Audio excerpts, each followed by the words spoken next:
Grace and peace to you. Welcome to Morning Watch. I'm Rob, one of the pastors here at White Plains. Glad to have you with us today on a Thursday. This is where we gather for a song and thought for the day and maybe a cup of coffee.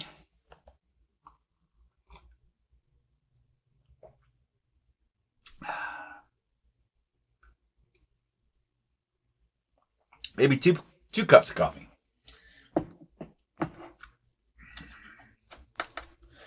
Long night last night. We went up and got a bunch of these stuff from college. Graduation is Friday, so big days. Morning, Terry.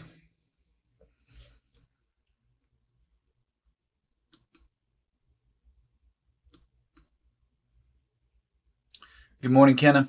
Good morning to you whenever you're watching. Thanks for being here and liking and tuning in. Well, let's begin our time together by going to God in prayer. I watched this morning for the light that the darkness has not overcome. I watched for the fire that was in the beginning and that burns still in the brilliance of the rising sun.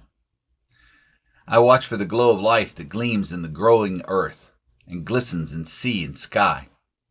I watch for your light, O God, in the eyes of every living creature and in the ever-living flame of my own soul. If the grace of seeing were mine this day, I would glimpse you in all that lives. Grant me the grace of seeing this day. Grant me, Lord, the grace of seeing.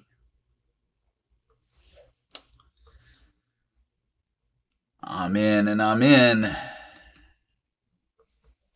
Morning, Florida.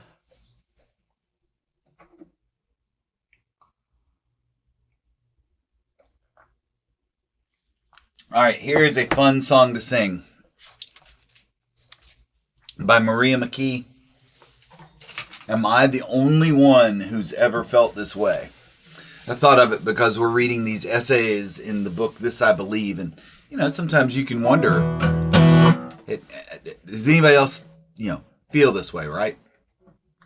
Morning, Vernon. So this is by Maria McKee, who was the lead singer of Lone Justice. I've done this song before and some of her songs before. She's great. One of those writers who, a pop songwriter that she's equal parts punk and Dolly Parton. I don't know how else to describe it. She has this country twang, but yet she's very much rock and roll. And yeah. Am I the only one who's ever felt this way?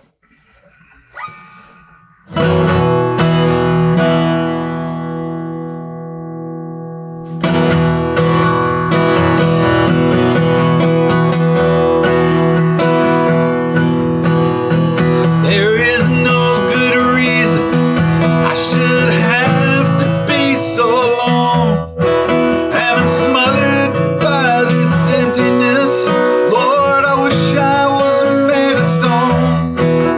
Like a fool, I let my soul to love, and it paid me back with shame. God help me, am I the only one who's ever felt this way? God help me, am I the only one who's ever felt this way? A heart that's worn and weathered would know better than to fight. But I wore mine like a weapon and played out love just like a crime. And it run me out, it struck me out, and it hung years on my face. God help me, am I the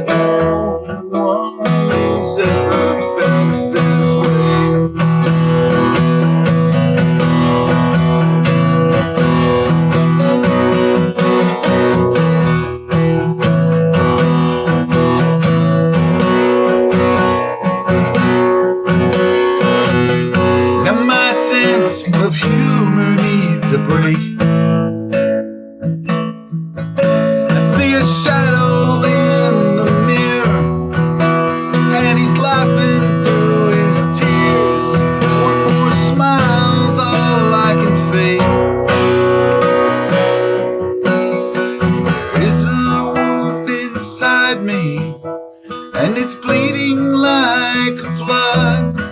And there are times when I see a light ahead, but hope is not enough. As another night surrounds me and it pounds me like a wave. God help me, am I the only one who's ever felt this way? God help me, am I the only one who's ever felt this way? God help me, am I the only one who's ever felt this way?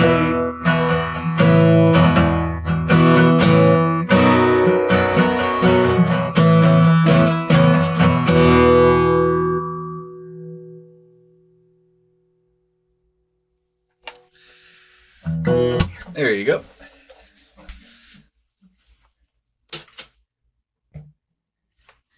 Nothing like a little country twang first thing in the morning. All right. Maria McKee. That whole album, actually, that from the 90s.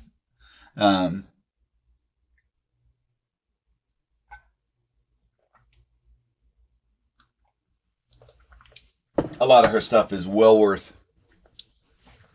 seeking out. Okay, so I decided very quickly. Good morning, Robin. I decided very quickly, after only doing one essay yesterday in this book, this I believe, that I would read the author descriptions after the essay. Yesterday I read you who the author was and then did the essay, but it's going to make a lot more sense if I read their bio afterwards. All right. So today's essay is Leaving Identity Issues to Other Folks. This I believe.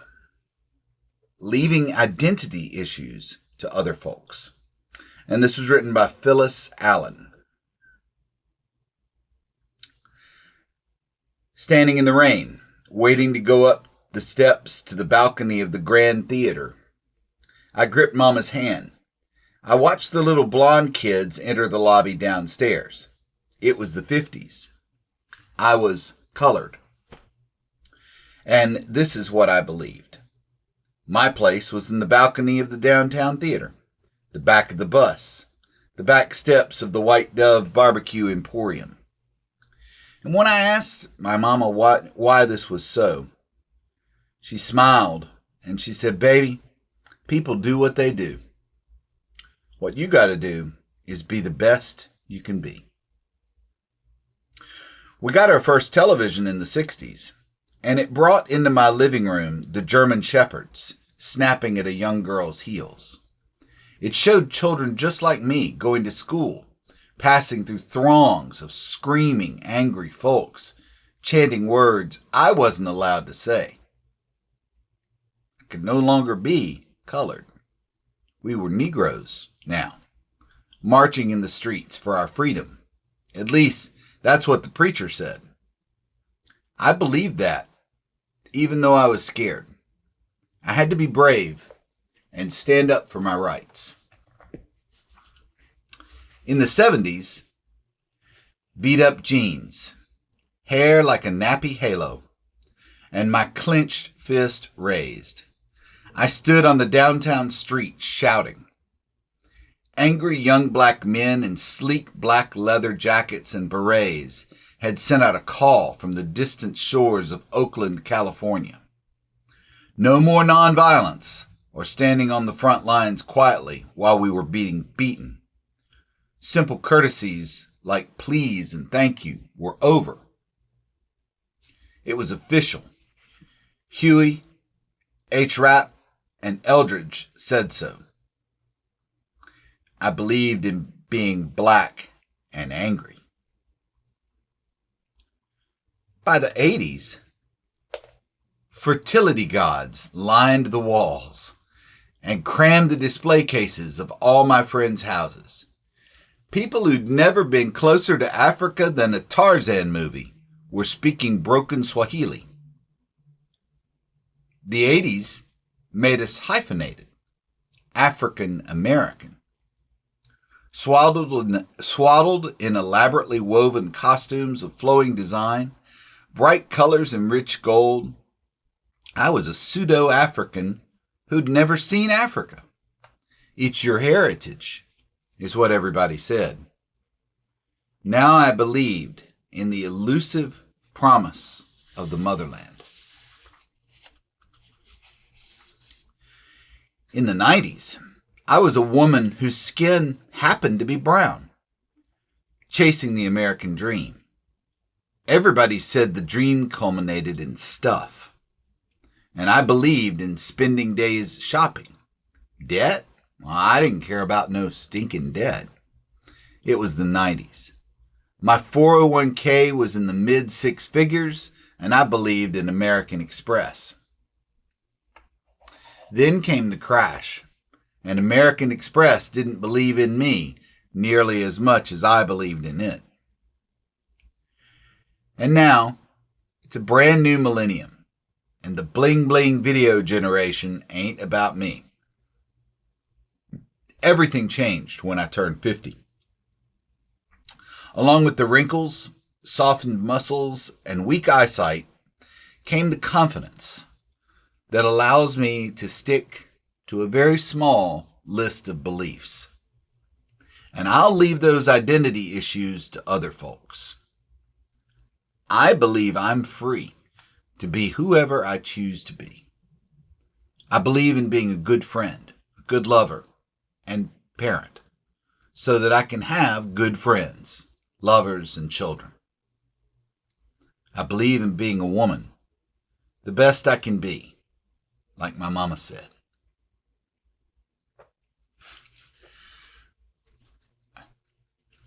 Good, pretty good writing, right? Holy cow. It's probably the fifth or sixth time I've read that, and still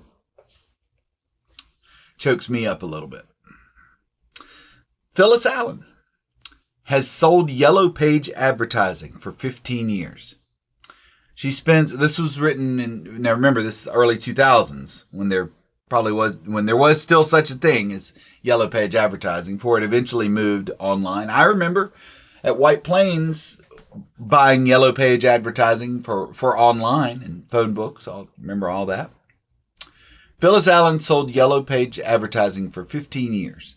She spends about half her working hours in her car, covering territory around Dallas and Fort Worth, Texas.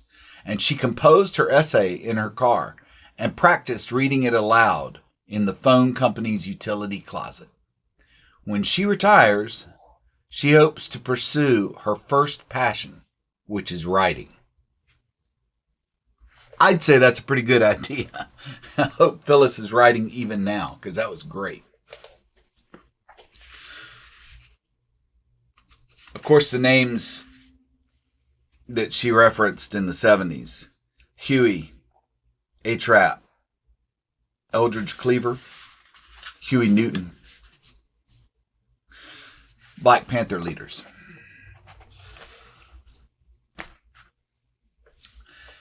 So, yeah, and I'll be honest, as a middle-aged white guy, I've often felt a little uncomfortable about reading from other ethnicities whose stories I don't share. Even if I was alive at the same time, my experience was radically different. But I've had to get over that, because voices need to be amplified, and other voices, different voices, need to be amplified. I remember back in the summer of George Floyd, when George Floyd was murdered, and national consciousness sort of came to a peak about Black Lives Matter and systemic racism. I just had to. I didn't want to hear my own voice anymore. There were several weeks where I just played clips from Howard Thurman, or I would play a song that someone else had done, because that voice needed to be heard. And I've gotten more comfortable over the years about reading different points of view of my own, than my own. If you like that essay, which I did, I've got a book to recommend to you. I've thought seriously about doing this book on Morning Watch, but I'm still a coward. So maybe one day we'll tackle it. But in the meantime, I'll recommend it to you. It's called This Here Flesh by Cole Arthur Riley.